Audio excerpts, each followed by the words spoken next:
Assalamualaikum warahmatullahi wabarakatuh. Perkenalkan, nama saya Muhammad Faisal Absidayat. Kali ini saya akan menjelaskan mengenai apa itu DBMS, redundansi data, entitas, composite key, kegunaan index key, dan beberapa jenis arsitektur basis data. Dan selanjutnya itu ada level basis data, terus ada perbedaan model basis data hierarki dengan basis data jaringan, terus perbedaan antara relational database dengan entity relationship, dan yang terakhir itu menjelaskan mengenai perbedaan antara SQL dengan NoSQL dan contoh basis data berbasis NoSQL. Oke, yang pertama kita bahas mengenai DBMS. DBMS itu adalah Database Management System. Database Management System atau Sistem Manajemen Basis Data adalah perangkat lunak yang digunakan untuk mengelola dan mengatur data dalam suatu basis data. DBMS memungkinkan pengguna untuk melakukan berbagai operasi terkait data seperti penyimpanan, pengambilan, pembaruan, dan penghapusan data. Oke, selanjutnya ada redundansi data. Redundansi data mengacu pada praktik menyimpan data di dua tempat atau lebih dalam database atau sistem penyimpanan data. Redundansi data memastikan organisasi dapat terus menyediakan operasi atau layanan jika terjadi sesuatu pada datanya. Misalnya jika terjadi kerusakan data atau kehilangan data. Terus yang ketiga, apa itu entitas? Entitas adalah objek dalam dunia nyata yang dapat diidentifikasi dan dibedakan dari objek lain. Dalam konteks database, entitas mewakili objek yang ingin disampaikan dalam database seperti karyawan, produk, atau pelanggan. Oke, selanjutnya composite key. Composite key atau kunci gabungan adalah kunci yang terdiri dari dua atau lebih atribut yang digunakan bersama-sama untuk mengidentifikasi secara unik setiap baris dalam sebuah tabel dalam basis data. Ini berarti bahwa kombinasi nilai-nilai dari atribut-atribut ini harus unik di seluruh tabel. Oke, selanjutnya kita membahas tentang kegunaan index key. Kunci index key adalah kunci yang digunakan untuk mengurutkan atau mengorganisir data dalam basis data. Mereka memiliki beberapa kegunaan yang penting. Yang pertama, mempercepat pencarian data daripada memeriksa setiap baris secara berurutan. Kedua, mengurangi waktu untuk memproses permintaan pengguna dan dapat meningkatkan kinerja secara keseluruhan. Yang ketiga itu untuk mengurangi beban pada sistem. Keempat, sebagai pengaturan urutan data. Yang kelima, membantu dalam penyaringan data. Selanjutnya, ada beberapa jenis arsitektur data. Yang pertama, itu ada arsitektur basis data terpusat. Dalam arsitektur ini, semua data disimpan secara terpusat di satu lokasi atau server. Sistem ini memiliki satu titik akses untuk semua data dan biasanya digunakan dalam lingkungan yang relatif kecil atau sederhana. Yang kedua, arsitektur basis data terdistribusi, yang mana data disimpan di beberapa lokal fisik yang terpisah dan terhubung melalui jaringan komputer, yang memungkinkan akses data dari berbagai lokasi dan memungkinkan pengguna untuk mengakses data dari mana saja di jaringan. Yang ketiga, ada arsitektur client server. Dalam arsitektur ini, sistem terdiri dari dua komponen utama, yaitu server yang menyediakan akses ke basis data dan klien. Yang keempat itu ada arsitektur peer-to-peer, yang dimana setiap komputer atau node dalam jaringan memiliki kemampuan untuk bertindak sebagai server dan klien secara bersamaan. Yang kelima itu ada arsitektur berorientasi layanan. Fungsionalitas sistem disediakan sebagai layanan yang dapat diakses oleh aplikasi atau sistem lain melalui antarmuka standar. Data juga dapat diakses melalui layanan yang disediakan. Yang keenam itu ada arsitektur mikro layanan.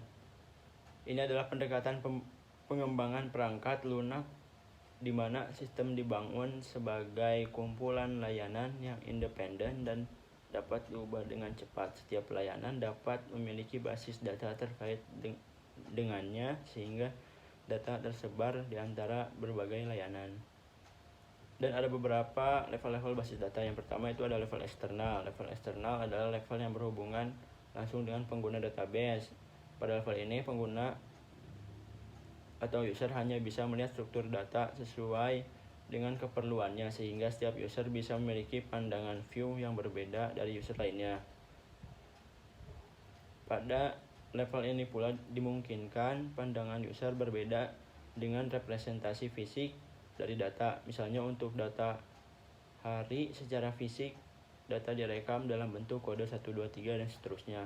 Data yang hanya dilihat oleh user akan berasal dari satu file secara fisik, mungkin diambil dari beberapa file yang berelasi. Oke, selanjutnya level konseptual. Level konseptual adalah level dari para administrator database. Pada level ini didefinisikan hubungan antar data secara logik, sehingga diperlukan struktur data yang secara lengkap. Para administrator database memahami bagaimana saat view dijabarkan dari beberapa file data, demikian pula pada saat perancangan database mereka dapat saja membagi data menjadi beberapa file agar dapat diakses dan disimpan secara efisien. Yang ketiga itu ada level internal. Level internal adalah level di mana data disimpan secara fisik dalam bentuk kode, teks, angka, atau bit. Pada level ini didefinisikan alokasi ruang penyimpanan data, deskripsi data dalam penyimpanan, kompresi data agar lebih hemat, dan enkripsi data agar lebih aman. Selanjutnya, ada perbedaan antara model basis data hierarki dan model basis data jaringan. Untuk perbedaan yang pertama dari struktur data itu sendiri. Model hierarki. Pada model basis data hierarki, data disusun dalam struktur hierarkis seperti pohon, di mana setiap entitas biasanya disebut sebagai rekaman atau node, memiliki satu atau lebih entitas yang terkait dengan entitas tersebut. Setiap entitas memiliki hanya satu entitas induk, kecuali untuk entitas teratas dalam hierarki yang tidak memiliki induk. Yang kedua, model jaringan. Pada model basis data jaringan, data disusun dalam bentuk jaringan, di mana setiap entitas biasanya disebut sebagai rekaman, dapat memiliki beberapa entitas induk, dan dapat terhubung dengan beberapa entitas lain. Disebut rekaman lain melalui relasi. Yang kedua, itu perbedaan dari hubungan antar entitas. Untuk model hierarki, hubungan antar entitas dalam model hierarki adalah satu ke banyak. Setiap entitas anak hanya memiliki satu identitas induk. Yang kedua, model jaringan. Hubungan antar entitas dalam model jaringan adalah banyak ke banyak. Sebuah entitas bisa menjadi induk dari beberapa entitas lain dan juga bisa menjadi anak dari beberapa entitas lain. Perbedaan dari segi fleksibilitas. Model hierarki, model kurang fleksibel dalam hal menggambarkan hubungan yang kompleks antara data. Strukturnya cenderung membatasi dalam mengekspresikan beberapa tipe hubungan, sedangkan model jaringan lebih fleksibel dan mampu menggambarkan hubungan yang lebih kompleks antar data.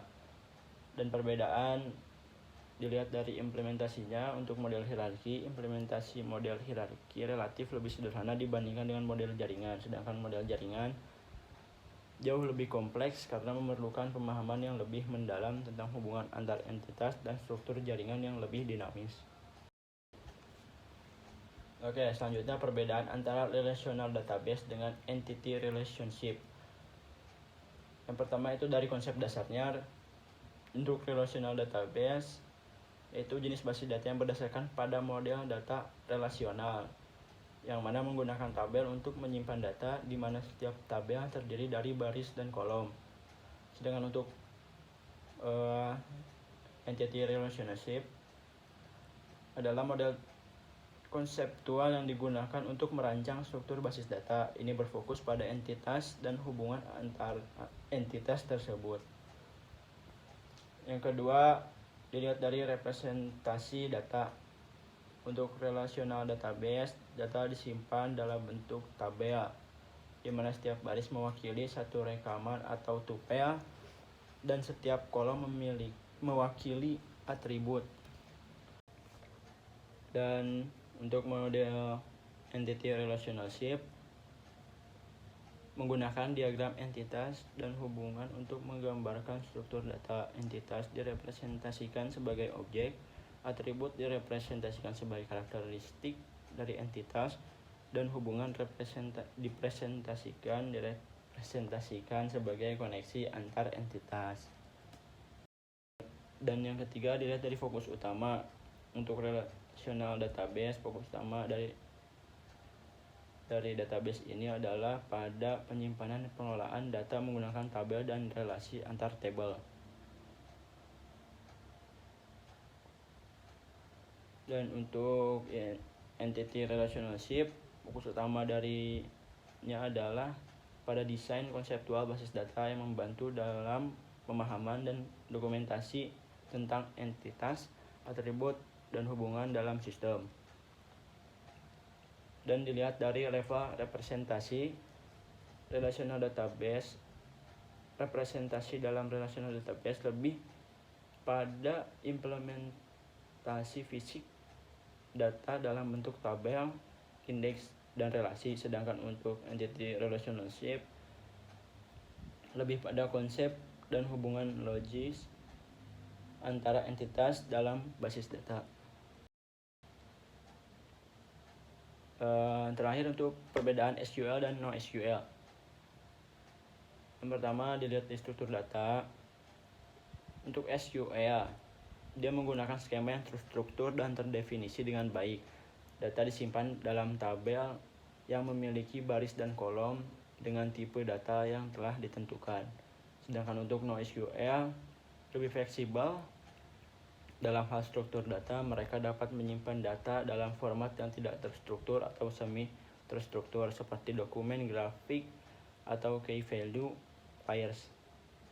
Sedangkan perbedaan dari skalabilitas, yang pertama itu SQL biasanya lebih sulit untuk mengatasi skala yang sangat besar karena struktur tabel yang terdefinisi dengan baik dan ketergantungan pada relasi antar tabel. Sedangkan untuk NoSQL itu dirancang untuk dapat mengatasi skala yang sangat besar dengan mudah karena mereka sering menggunakan pendekatan distribusi dan partisi data. Dan perbedaan dari segi fleksibilitas, SQL itu cocok untuk aplikasi yang membutuhkan integritas data yang tinggi dan relasi yang jelas antar entitas. Sedangkan untuk NoSQL lebih fleksibel dan cocok untuk dipakai aplikasi dengan kebutuhan data yang beragam dan perubahan skema yang sering. Dan yang terakhir itu ada beberapa contoh basis data yang berbasis NoSQL. Yang pertama itu adalah MongoDB, yang kedua Cassandra, yang ketiga Redis, yang keempat Neo4j. Sekian yang bisa saya sampaikan. Mohon maaf bila ada kesalahan kata atau kesalahan lainnya, mohon dimaafkan. Akhir kata dari saya, wassalamualaikum warahmatullahi wabarakatuh.